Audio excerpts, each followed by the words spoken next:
So we're going to move on now and talk about pancreatic cancer. So Lucio is going to stay on as my co-moderator, and we're happy to have Dr. Paul Overstein from the Perlmutter Comprehensive Cancer Center in New York, and Dr. Philip from the Henry Ford Cancer Center in Detroit. So we're going to be talking about pancreatic cancer. And why don't we just start out going through some data, Paul, on the selection of sequencing of therapy in these patients. Great. Well, thanks so much for having me. This is really a great opportunity to talk about, what's quite a challenging cancer. So I'm going to talk today about selection and sequencing of therapy for patients with specifically metastatic pancreas cancer. And I got it. Here are some disclosures. So this is, I want to cover in this brief time and then obviously in discussion some of the scope of the challenge of metastatic pancreas cancer, which is known, of course, to everyone in this audience, some of the treatment options which really vary based on the stage of disease, and how we sort of take all that data, put it together, and make treatment decisions. There's some new agents, new clinical trials, including specifically the NAPOLI-3 trial and some subset analysis from that trial that I'll present and talk about and understand how we use that data, and then, of course, some other factors at the end. So here, again, this is some very overall data. This is just updated every year by the American Cancer Society, and data just came out for projected numbers for 2025. You see the estimated new cancer deaths in the U.S. I highlighted pancreas with my purple box there. You see that it's number 4 and number 3 cause of cancer death, respectively, in men and women. Putting it together, it's actually the 3rd leading cause of cancer death overall in the U.S. So clearly a very large problem. And this slide, again, this all comes from the American Cancer Society updated statistics, is really sobering. I mean, there's a lot on this slide about the trends in 5-year survival for all stages, all comers of various cancers. And you see pancreas, again, which I highlighted down there. The 5-year survival has gone up over the last 40 years from 3% to 13%. Which is clearly an improvement, but relative to where we want to be, remember 100%, it really leaves a lot to be desired. And this is for all patients, all comers. Some of the sobering data here is that this includes neuroendocrine tumors, it includes early stage patients. So this is really not a where we need to be, and you can see it's also worse than everything else on this list. So a lot of need for progress here. I want to show, again, this is data, and I'll show both slides from the same data set, that when we look at pancreas cancer today in 2025, around half of it is diagnosed at the distant stage, and this is data for different groups of patients. They're all very similar. 48% are distant. Around 16% are classified as localized, and 27% as regional. And that is a huge correlation in the 5-year survival. So those who are localized have a 44% 5-year survival, which is very good for pancreas cancer, and has increased dramatically over the last 20 years. But those who have distant disease at diagnosis have an only 3% 5-year survival, meaning essentially almost none are cured.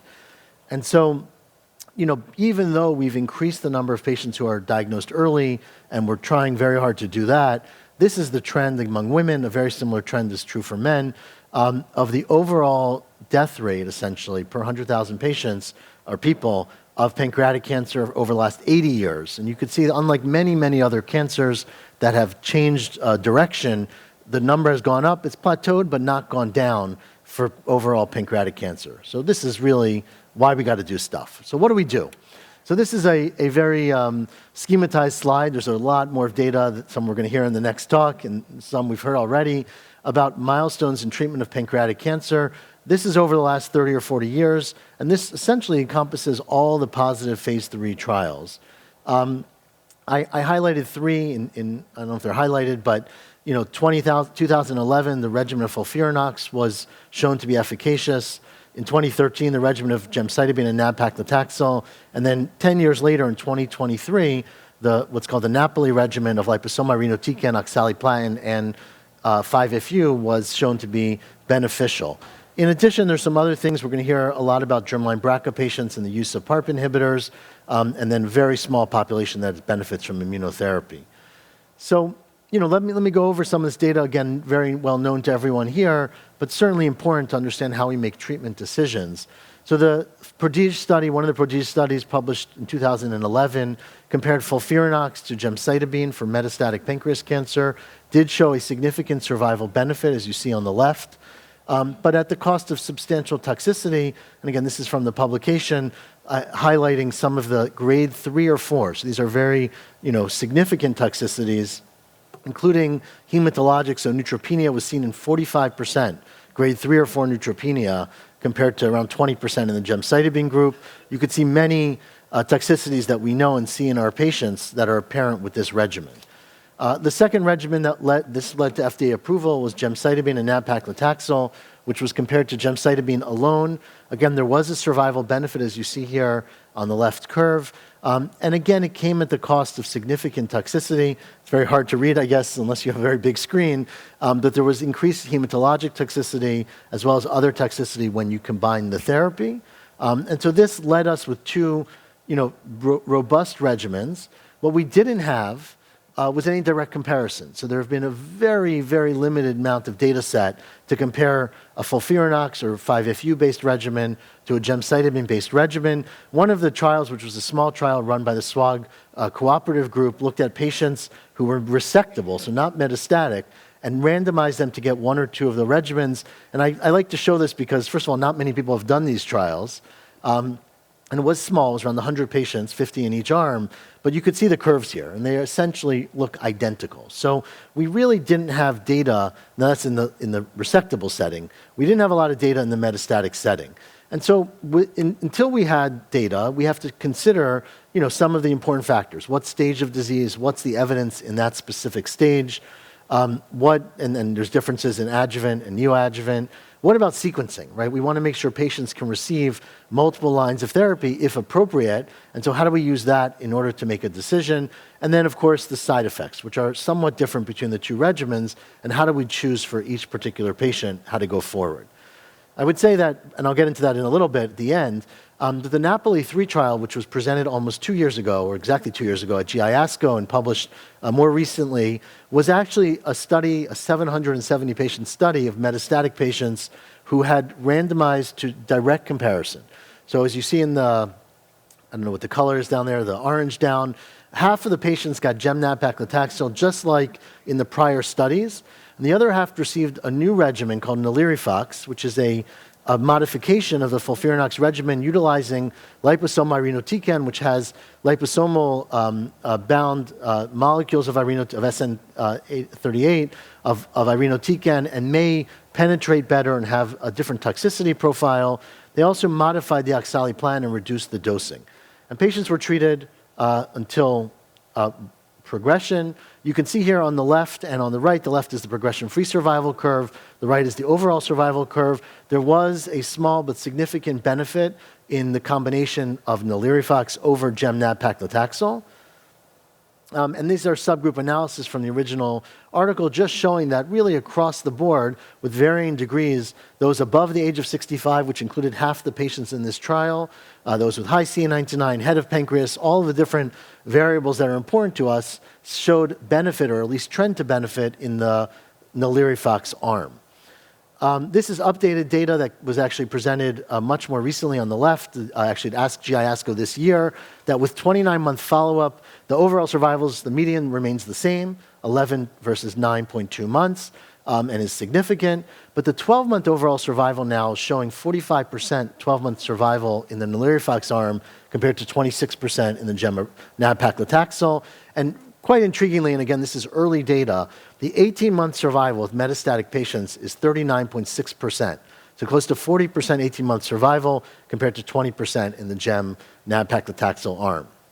Very importantly are the side effects. So what's the sort of patient cost of side effects from this regimen? And there's a lot of nuance here on the slide, but I would point out that you could see these are the grade 3 or higher toxicities that were reported on the right of each column, essentially. And you could see that there are differences between the groups. So specifically, the NALIRIFOX group had a lower rate of hematologic toxicities. So for example, grade 3 or 4 neutropenia was in 23% versus 38% with gem-nab-paclitaxel. And the same is true about the other ones on the slide. And on the converse, the non-hematologic toxicities were more common in the NALIRIFOX over gem-nab-paclitaxel, specifically the ones here that are listed.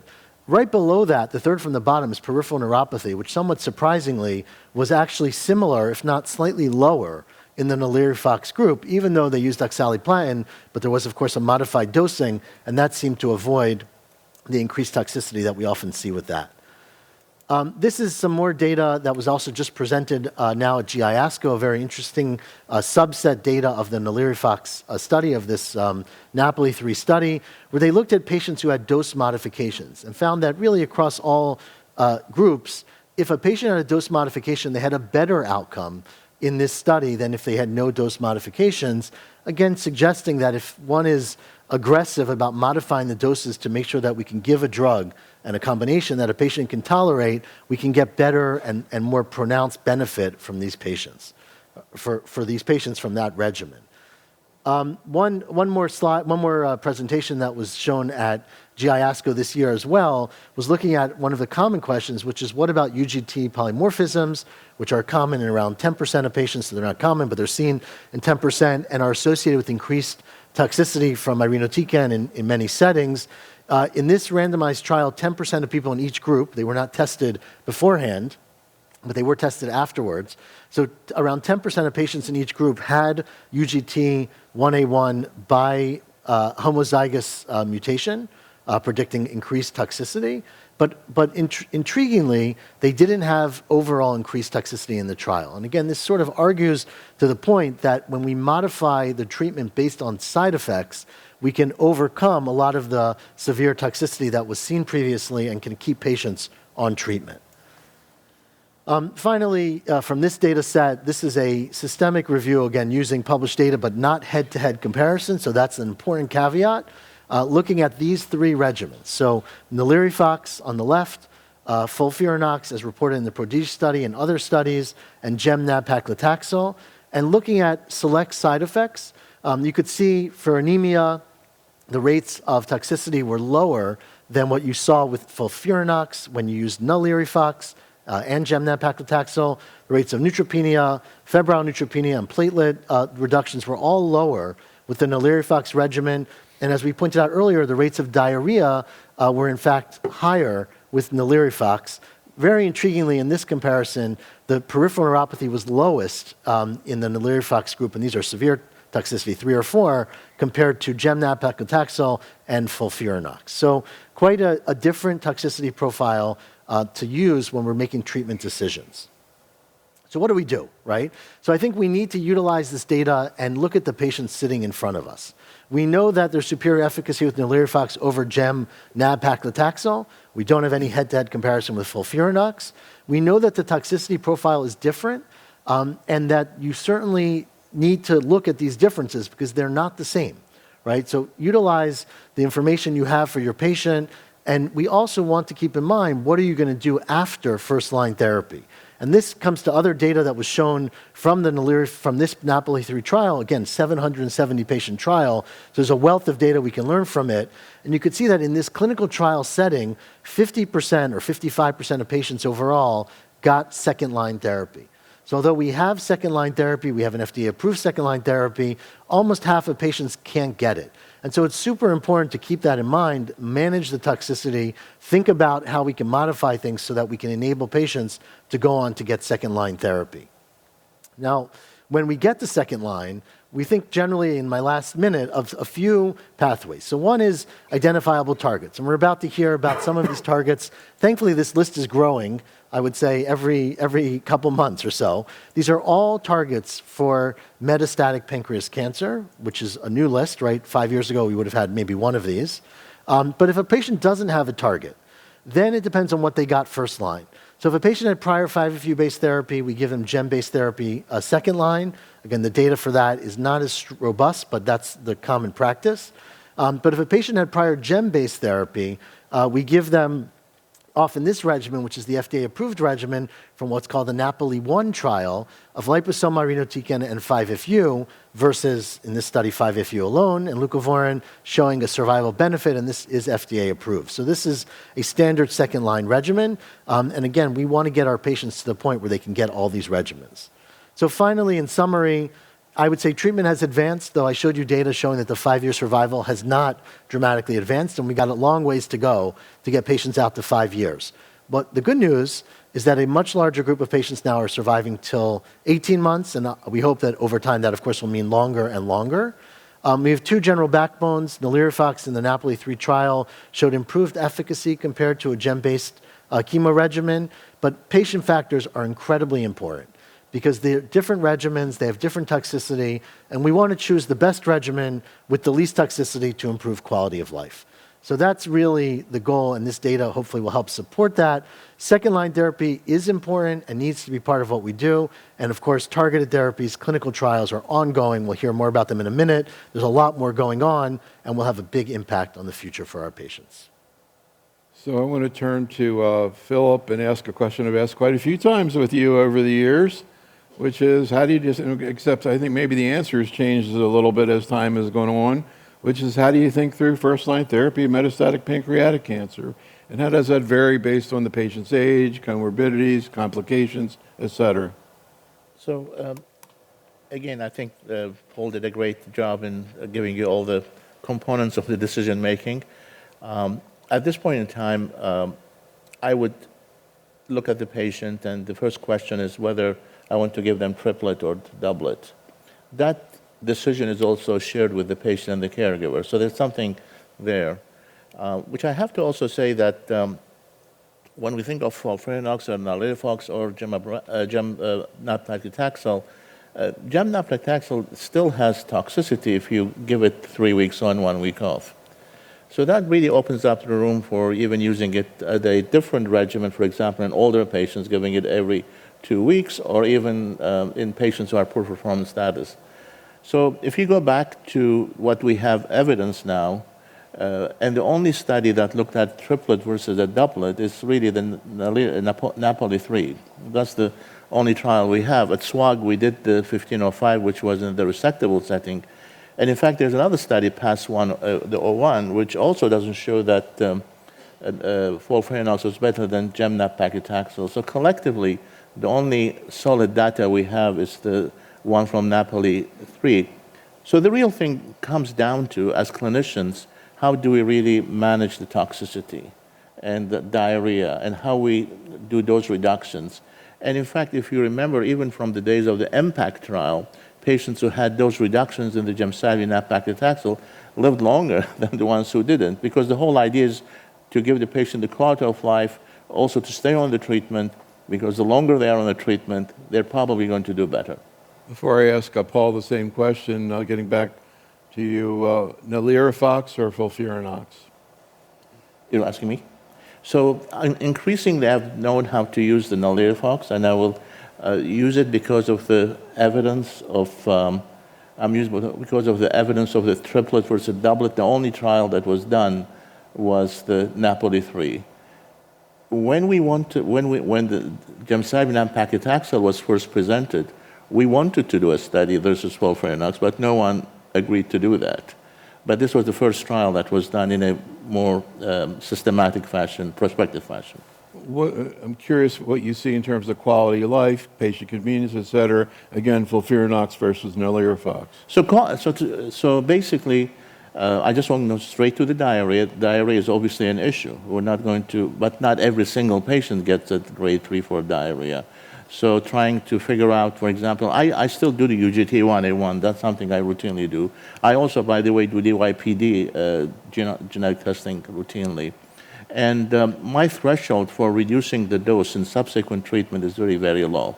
My threshold for giving prophylactic, when I say prophylactic, giving the patient a supply of anti-diarrheal to use as needed.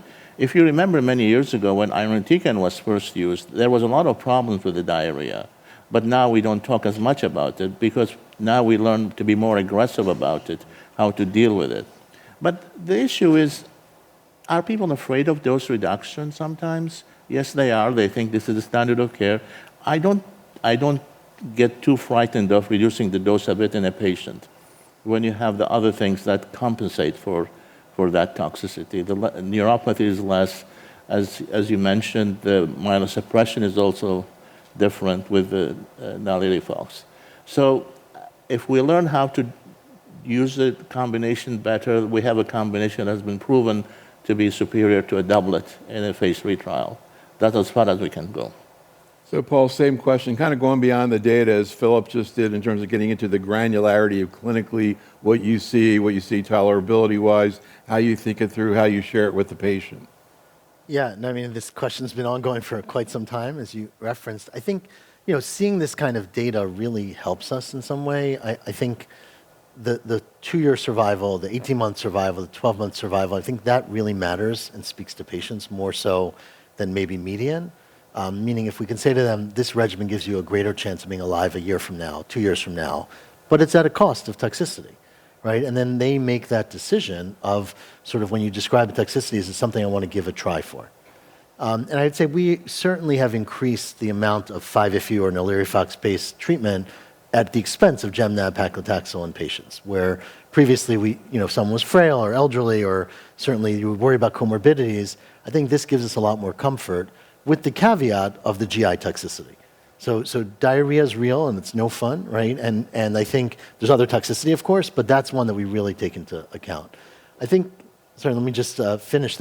One of the challenges we have is looking at FOLFIRINOX and asking ourselves, can we modify FOLFIRINOX the way they modified it in this trial, in the NAPOLI-3 trial, and get the same outcome? We don't know the answer. No one knows the answer. It's just a little challenging to take a patient, say, FOLFIRINOX is the FDA, not the FDA, but the approved regimen, and we're just going to reduce the oxaliplatin by 30% and expect from cross-trial comparison that's going to do okay. It makes me nervous. I don't know what would happen, but until we have that kind of trial, I'm not so comfortable doing that. Philip? I mean, my simple point, Neil, is you also need to keep an eye on the patient when you start the treatment. I mean, writing a script and then patient starts treatment and then you say, I'll see you back in 2 weeks or 4 weeks, it doesn't work that way. You have to really see them within the week after starting the treatment. To me, that's a critical visit for me because that's how I set the tempo. It's like buying a computer and if it fails in 2 weeks, you know that there's something wrong with it rather than something waits too long. And you get it replaced. So that's the whole thing. It's the early check on the patient or even call them or something. And sometimes that doesn't happen. And I see patients sometimes coming and they went through so bad of a toxicity. Because the thing is, after a week, even if they're having a lot of diarrhea, you can still take care of it, for example, by fluids, by antidiarrheal, etc., and make it easier. But if the patient doesn't get that care, the patient will be saying, I don't want it anymore. So, Lucia, curious about your thoughts, your experiences, Sure. any questions you might have. As you know, you all have met with a bunch of the fellows that have attended here. Yep. They're walking into oncology trying to figure out this is a common, very, very difficult situation. Any comments? Yeah, certainly. I think Nalirifox has been the to-go regimen for us in practice, barring any insurance issues, which it has been minimized lately. I was just curious about UGT and maybe get the audience here, show of hands.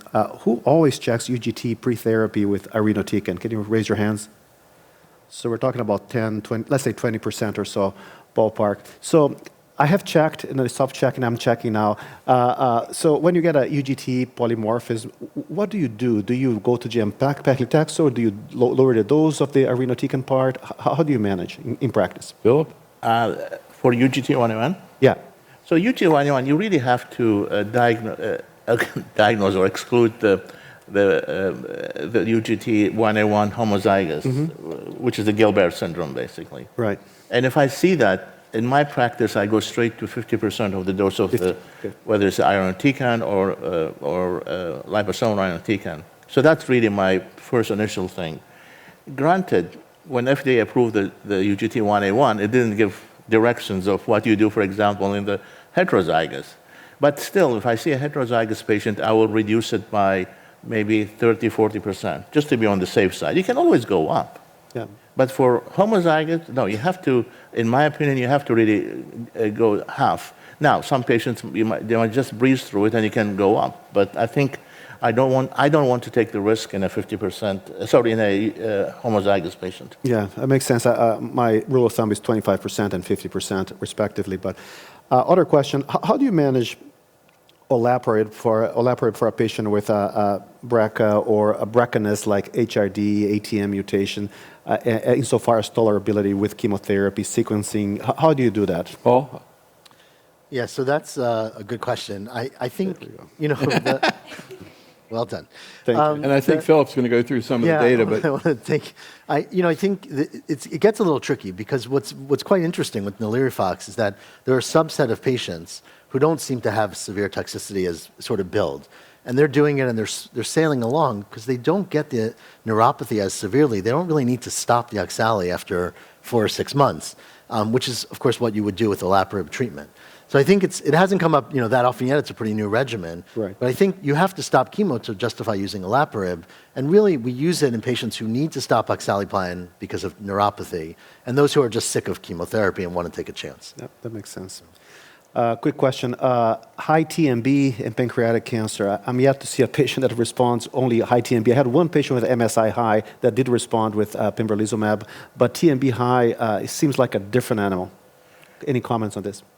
Phil? From my experience, and I'm going to say this before I start my talk, every single patient I see newly diagnosed with advanced metastatic disease or even locally advanced, I do the tissue NGS, I do the blood ctDNA NGS, and I do germline. So with that background, I have done, I don't know, 100, 200, 300 patients since I started doing this. I haven't seen high TMB except in 1 or 2 patients who had MSI high, and also one patient who had POLE mutation. So it's really, in pancreatic cancer, it doesn't come really that easy for you to find a TMB. And the cutoff point, what's the cutoff point for TMB in pancreatic? I don't know. Is it 10, 11, 11.5? I don't know that. Yeah. Have you seen responses to IO? I've seen response in the MSI high patient. But TMB, I don't recall any patient that can say I see one. I think it was the GYN session. Somebody brought up something I had never heard about POLE, that there's some POLE that's not hypermutated. You do a TMB and it's actually not high. I mean, the POLE, I've seen maybe a couple of patients in all this length of time. They both had like millions of mutations with TMB of over 150, and they responded well. So, but again, I don't know. Maybe there is another one. Yeah. Paul, update on neoadjuvant therapy. Yeah, so I alluded to it very briefly. Our traditional history has been using the same thing that we use for metastatic in the neoadjuvant setting. SWOG and other studies suggested that might not be the smartest approach. And we really need clinical trials. So I think there is a very large ongoing trial in resectable patients looking at neoadjuvant versus adjuvant chemo. Everyone's waiting for those results. I have predictions, but even once we get those results, the regimen they use is FOLFIRINOX, so we won't know what to do about other regimens. So that remains a very open area. Will you do neoadjuvant therapy in a patient who has resectable disease outside of trial? So I would say in our center, it's a little bit of a struggle. Depends on what you call resectable. Very often when we start doing really high-powered CT scans and CA19-9, we find things that make us concerned. But if they're truly resectable, I offer it to the patients because it's easier, but I don't recommend it universally. Philip? The story of resectable disease is very interesting, Neil. A number of years ago, it was difficult to convince surgeons in the tumor board, at least in the places I've worked, to go for chemotherapy. Now, the trend in the United States has shifted very much towards neoadjuvant treatment, to the point that the study that Paul is referring to, which is the Alliance trial, had some difficulty in accruing because surgeons now, for some reason, they bought into the idea of neoadjuvant treatment. So to answer your question, many more patients now are getting treatment with neoadjuvant therapy, including in my center. And there are some pilot studies being done, for example, in the East Coast on the use of Nalirifox as I think Sloan Kettering will be the place where they're doing that, even as a pilot trial to see how it does in that situation. So final question before Philip gets into his talk, Paul. Again, sort of adjuvant therapy update. And I'm curious what you do in the adjuvant and maybe neoadjuvant setting if you know the patient's a BRCA positive. Yeah, so I mean, as Philip said, I would say a large proportion of our patients are getting neoadjuvant therapy, and so we generally complete 6 months of therapy with whatever is remaining. One of the tricky spots is if they didn't have a good response, do you switch? And it's a data-free zone. But in the adjuvant setting, I mean, the best data if someone's naive to chemo is from FOLFIRINOX, and that's what we generally favor. Certainly patients who have a BRCA mutation, we favor using a platinum-based therapy. So favor FOLFIRINOX or NALIRIFOX anyways. Again, most of those would get that regimen anyways. What about PARP? So there are cooperative group trials that we're enrolling patients on, giving PARP inhibitor as a maintenance therapy. So it's a randomized trial of olaparib versus placebo. We've put a good number of patients on that trial, and so we hope someone else will too so that we can get results. Would you treat off study with a patient? I would struggle to treat off trial. There are toxicities, and it's Philip? hard to do. It's pancreatic cancer, right? How many opportunities do you have? I mean, I hate to say this because the Apollo trial that Paul is referring to, we need more patients on it because they want to complete the trial. But to be honest with you, if God forbid I'm the patient or my family member, do I need to wait for that trial to mature in 3, 4, 5 years from now? It's pancreatic cancer. It's not colorectal cancer giving them FOLFOX. That's true. Great thought there, Philip. All right, let's take a look at some data. So again, as I mentioned, I do molecular profile every patient I see. In fact, I have to also admit that I do that in the localized disease because of some of the questions I was asked by Dr. Love. Do you use, which drug do you use? Because that is now going into the localized disease also.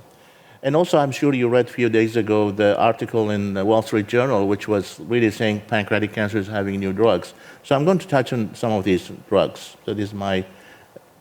One of the things about pancreatic cancer is that, like many cancers, there's a lot of patients who will have what we call DNA repair defects, DDR. And people estimate that it's up to 25%. But the DDR system is a complex system.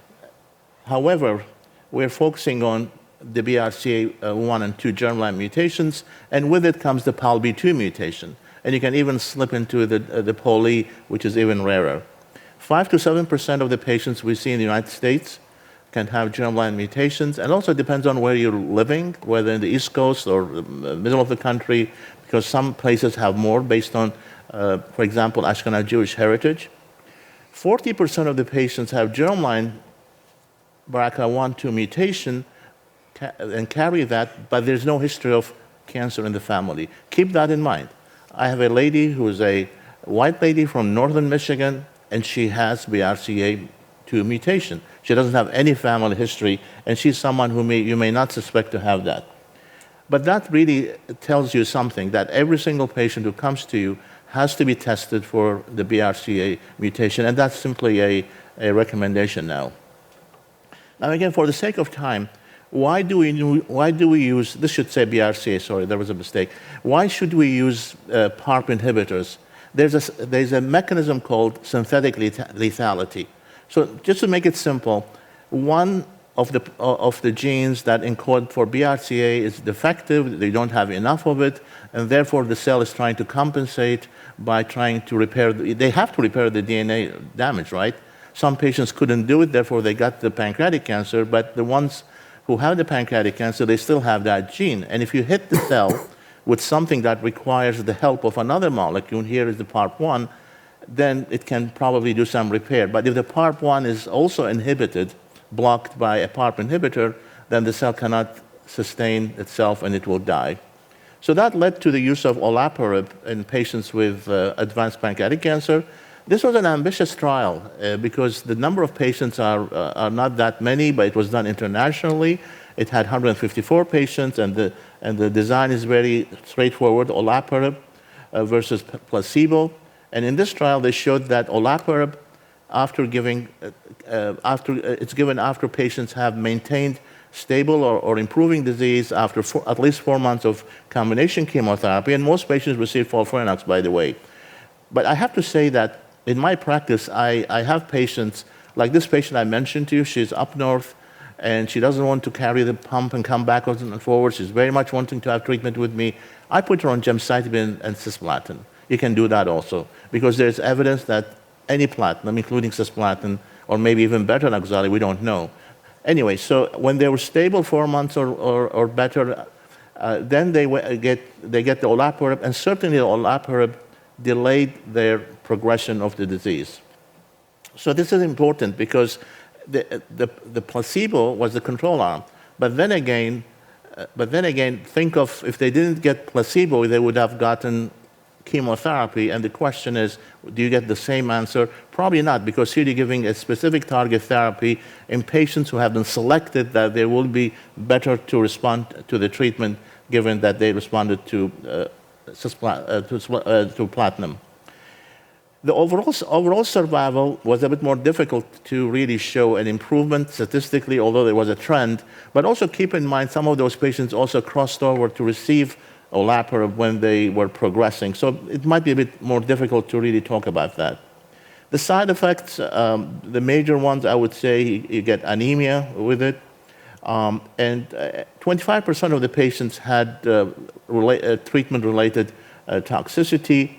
And discontinuation rate because of the AEs was 8.9%. Again, it goes back to how do we manage toxicity as we learn more how to use a treatment. This is an important one. Looking at the health-related quality of life data, the studies, when they looked at it, the deterioration of the health-related symptoms or quality of life was certainly slowed down by the use of olaparib. Again, think of if we didn't give olaparib, if we give FOLFIRI, or if we give even single-agent chemotherapy like fluoropyrimidine, you're probably not going to be the same thing. So this is a question for you. You do the NGS like I've done, and I got a patient this week who had ATM mutation. And the question is, if we have ATM mutation, do we treat them with olaparib? And the short answer is the data is really very difficult to really give you a definitive answer. And again, talking between us and including people who do more with this work, at this point in time, we don't have definite evidence. When it comes to DDR and the mutations, the definite one is BRCA and PALB mutation, germline mutations. And the rest, we still don't know. So just to say the same thing, like any patient newly diagnosed with pancreatic cancer, we do testing, germline testing, looking for BRCA, but it's not only the BRCA, but BRCA becomes an important one, both from the aspect of treatment, but also from the aspect of genetic counseling. Before you get off that, just curious, what other alterations will you consider, for example, PALB2, also somatic versus germline? At this point in time, based on one or two studies, cases that have, like, they were treated with another PARP inhibitor, there is evidence that if you have somatic mutation, you can also respond, BRCA1 or 2. Yeah. So if I see a patient with BRCA1 or 2 somatic mutation, then I would still treat them with olaparib. And what about other mutations? So other mutations looking for, I mentioned the ATM, that can be germline. Will you treat? The ATM mutations I mentioned, we don't have good evidence to treat. We don't have it yet. You can also look for other gene mutations like the P16 gene, CDKN2A. You can look at CHEK2. So there are a number of gene mutations that can be germline, which is important to know from the counseling, genetic counseling perspective. But from the treatment part, we're still waiting for some data. Yeah, I remember a case of a patient with metastatic disease we had presented who ended up being BRCA germline, and I think it was his daughter was found to be BRCA germline. She had, prophylactic mastectomy. It was kind of an incredible legacy. Yes. So an NRG1 fusion. So gene fusions have also become important in this disease. However, when you look at the frequency, it's less than 1%, but still is an important one because if you get one, then it's targetable, and if it's targetable, then and you can see that the responses will also be very interesting.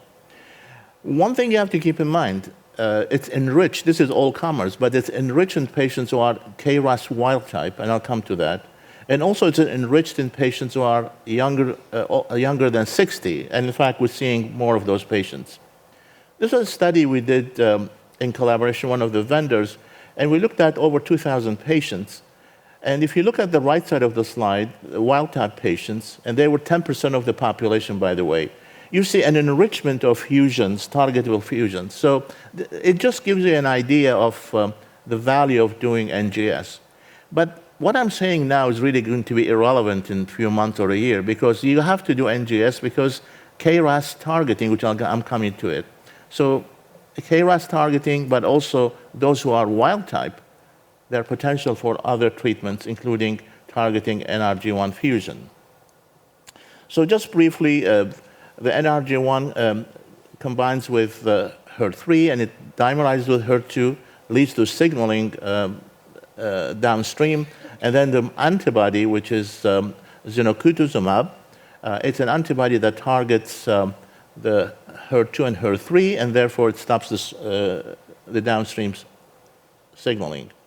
So this was a study that was presented actually 4 weeks ago, published 4 weeks ago in the New England Journal, which was a study included over 200 patients, not only pancreatic, but it also had pancreatic in it.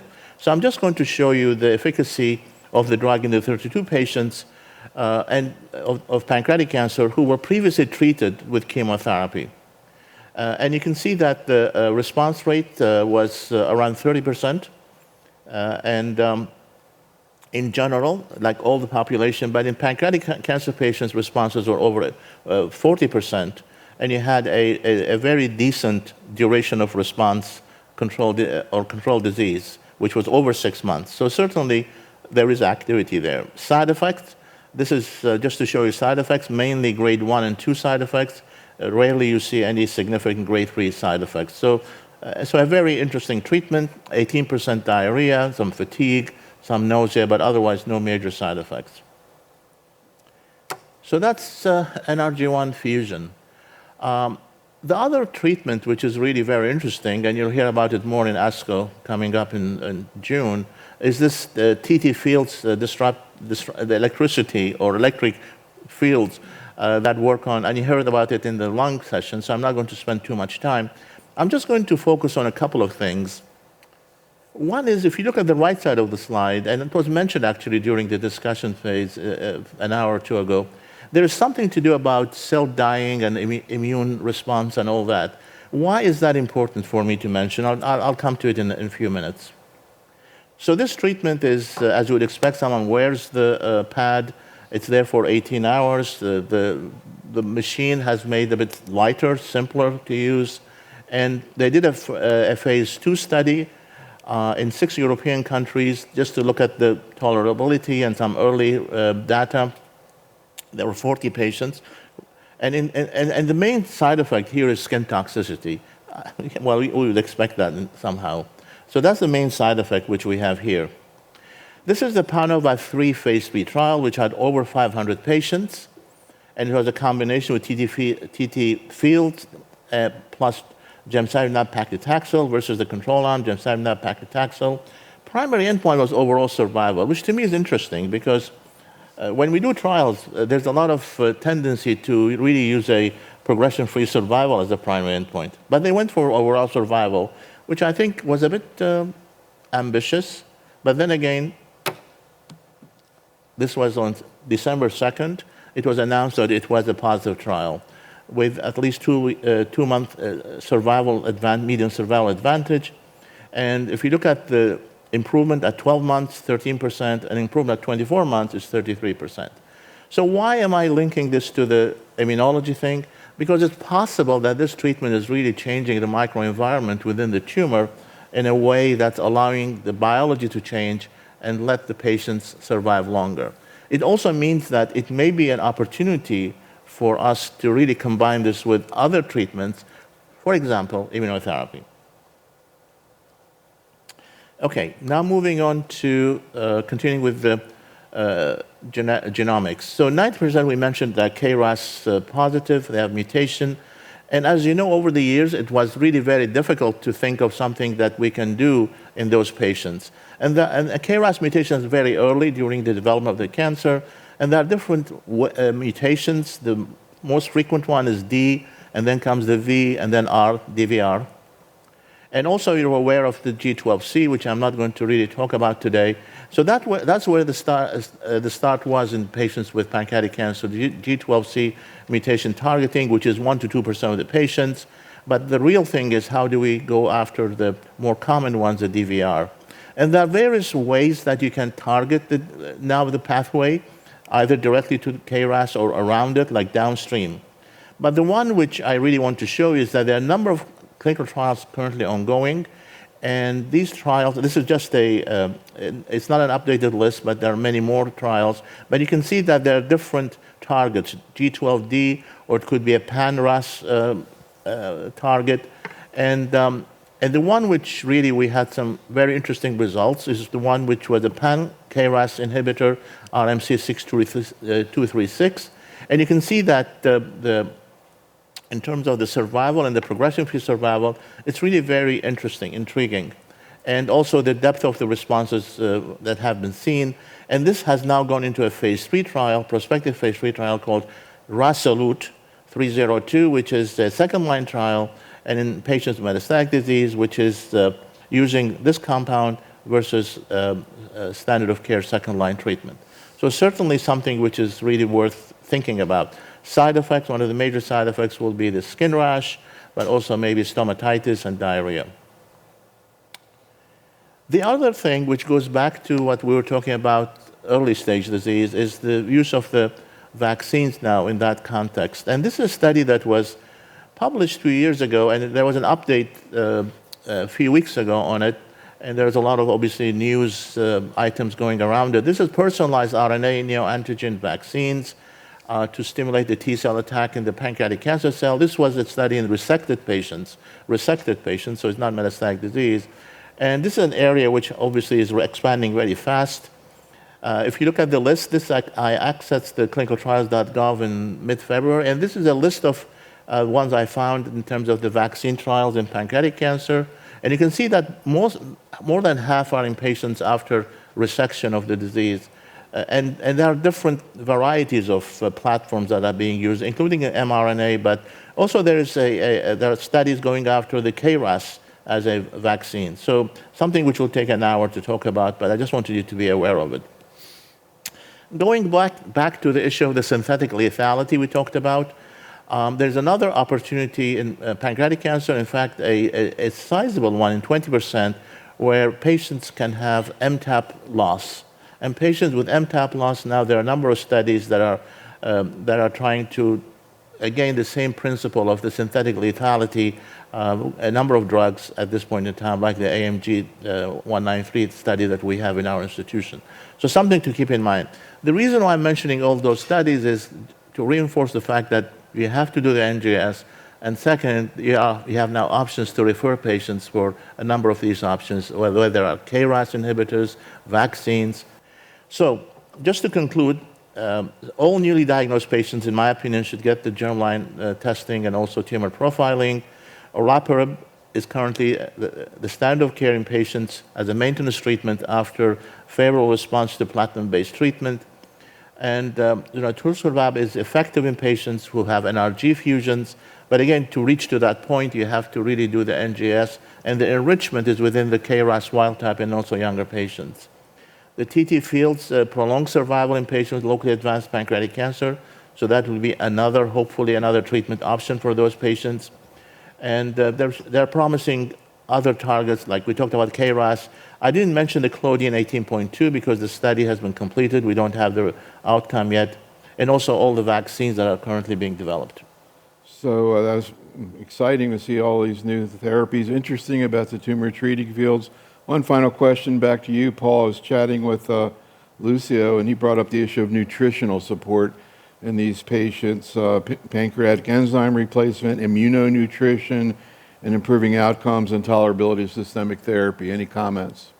Yeah, I mean, again, that could be a long discussion, but pancreatic enzyme support is absolutely critical. So many of these patients have abnormal metabolism from that, and we utilize it very broadly, similar to the way we use chemo, titrating it up and down, frequently, but it's super important to enable patients to get treatment.